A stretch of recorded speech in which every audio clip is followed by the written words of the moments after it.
Hilda, for you personally, what has been the most noteworthy experience with 360 or other assessments in your 20 plus years of L&D? Our Management Academy includes 8 different training programs, which includes many assessment tools like personality, Belbin team roles, time management, Tuckman, etc.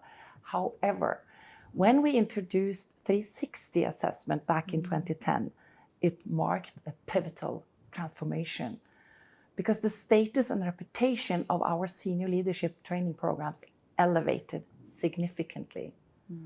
Our leaders, they quickly recognized the concrete benefits of participation.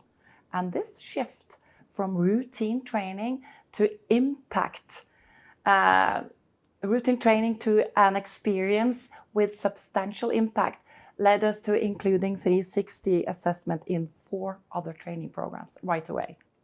The fact that both leaders and specialists now receive 360 feedback on a regular basis has impacted, first of all, our culture.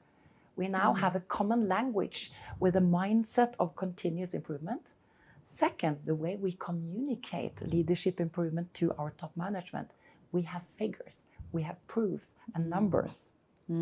It's really powerful. I think that common language piece is so important, that actually when you're talking about leadership effectiveness and leadership development, you've got a kind of crib sheet that you can refer to across all conversations with managers, leaders, individual contributors. Thank you.